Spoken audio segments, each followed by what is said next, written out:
Sabe, essa não é a história de uma caixa de metal com silício dentro, não. É a história de uma ideia, uma busca de milênios para tentar desvendar os segredos da lógica, da linguagem e da automação. Essa é a história oculta da computação.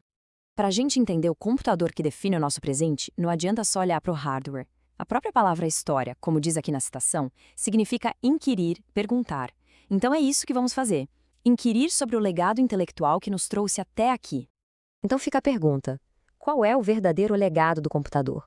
A resposta não está no hardware, mas nas ideias que tornaram ele possível. E olha, tudo começa com um problema que, por séculos, meio que paralisou o pensamento humano. Antes mesmo de sonhar em automatizar o pensamento, a gente precisava de uma linguagem para expressar esse pensamento. E o primeiro grande obstáculo era a própria linguagem dos números. Parece impossível, né? Tentar multiplicar usando numerais romanos era um exercício mental gigantesco. E o problema não era a falta de inteligência das pessoas, longe disso. A questão era a falta de uma ferramenta de pensamento adequada. Era preciso uma notação que trabalhasse a favor delas, e não contra. E a solução veio de duas inovações geniais. O que é bem legal de ver aqui é essa comparação. De um lado, um sistema baseado na repetição. Do outro, um sistema de posição. E a grande diferença são duas ideias. O valor posicional, onde o 1 em 100 vale muito mais que o 1 em 10, e a invenção de um símbolo para o nada, o zero. Essa foi a grande virada de chave. Uma abstração que simplesmente transformou a aritmética. E essa ideia, que veio lá da Índia e foi aprimorada por matemáticos árabes, chegou na Europa principalmente graças a figuras como Leonardo de Pisa, o famoso Fibonacci, que em 1202 publicou o Liber Abaci, explicando esse sistema que era muito, mas muito superior. Ok, com uma linguagem eficiente para os números já estabelecida, a próxima pergunta era meio inevitável. Se a gente consegue simplificar o cálculo, será que dá para automatizar ele completamente? Bom, o primeiro passo foi dado por Blaise Pascal. A calculadora dele, a Pascalina, era um mecanismo super engenhoso, cheio de engrenagens e mostradores. Foi um avanço enorme, mas era uma máquina de propósito único. Ela fazia uma coisa e apenas uma coisa: somar e subtrair. E aí que o ponto crucial aparece, a mudança de perspectiva. Charles Babbage, lá no século XIX, olhou para as calculadoras que existiam e viu uma limitação fundamental. Ele não queria construir só mais uma ferramenta, ele queria criar um sistema, uma máquina que não ficasse presa a uma única tarefa, mas que pudesse ser instruída a fazer qualquer tarefa computacional. E aqui entra Ada Lovelace. Enquanto Babbage via uma máquina de números, ela via algo muito, muito maior. Ela percebeu que a máquina analítica podia manipular símbolos e não só números, que ela poderia, sei lá, compor música, criar arte, realizar qualquer processo lógico que pudesse ser expresso em símbolos. Ela foi, na essência, a primeira programadora da história. E aqui a gente consegue ver de forma bem clara o projeto conceitual da máquina do Babbage. Tinha uma memória, o armazém, tinha uma unidade de processamento, o engenho, e, o mais importante, era programável por meio de cartões perfurados. Uma ideia que ele pegou, olha que curioso, dos teares da época. Era basicamente o primeiro projeto de um computador de uso geral. Certo, Babbage e Lovelace nos deram o projeto mecânico. Mas a verdadeira natureza do que computar realmente significa ainda precisava ser definida. O desafio saiu da engenharia e foi para a lógica pura. A máquina analítica era um conceito bem concreto, sabe?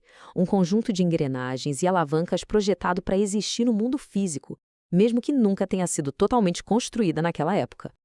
Quase um século depois, em 1936, a ideia evoluiu de um jeito dramático. Alan Turing não estava querendo construir uma máquina. Ele queria definir os limites do que poderia ser computado. A máquina universal dele não era um projeto físico, mas um experimento mental poderosíssimo. Uma máquina teórica capaz de executar qualquer tarefa que qualquer outro computador pudesse fazer. E esse é o ponto fundamental. O Turing nos deu a teoria universal da computação antes mesmo que uma máquina universal real pudesse ser construída. Ele provou que, com um conjunto bem simples de regras, era possível resolver qualquer problema computável. Ele basicamente estabeleceu as fundações teóricas sobre as quais toda a ciência da computação moderna seria construída. Agora, com a teoria toda no lugar, a corrida era para construir essa máquina universal, mas não com engrenagens, e sim com a tecnologia da época, a eletrônica. 18.000.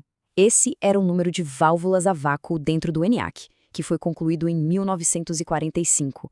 Ele foi o primeiro computador eletrônico de grande escala. Era um monstro que ocupava uma sala inteira, mas, finalmente, a velocidade da luz, ou melhor, dos elétrons, estava sendo aplicada à computação. Só que o ENIAC ainda tinha um problema. Para cada cálculo novo, ele precisava ser fisicamente religado. A última peça do quebra-cabeça veio de John von Neumann. A ideia era simples, mas transformadora. Tratar as instruções como se fossem dados. Armazenar o programa na mesmíssima memória que os dados que ele manipula. Isso tornou os computadores realmente flexíveis e reprogramáveis. E essa arquitetura brilhante veio com um custo, um que nos afeta até hoje. Como o processador e a memória são separados e se comunicam por um único caminho, a velocidade desse caminho se torna um limite, um gargalo. Grande parte da engenharia de computadores modernos é, de certa forma, uma tentativa de gerenciar ou contornar esse gargalo fundamental. Olhando para trás, a gente vê que essa jornada não foi uma linha reta. Foi, na verdade, uma confluência de ideias de diferentes épocas e culturas, todas se juntando para criar a nossa era digital. Essa linha do tempo mostra bem o padrão. Séculos de trabalho intelectual fundamental, como a álgebra de Al-Khwarizmi, preparando o terreno. E aí, no século XX, uma aceleração vertiginosa. As ideias de Lovelace, Turing e von Neumann se tornaram realidade, e em poucas décadas a gente saiu de máquinas que ocupavam salas inteiras para computadores pessoais e a internet.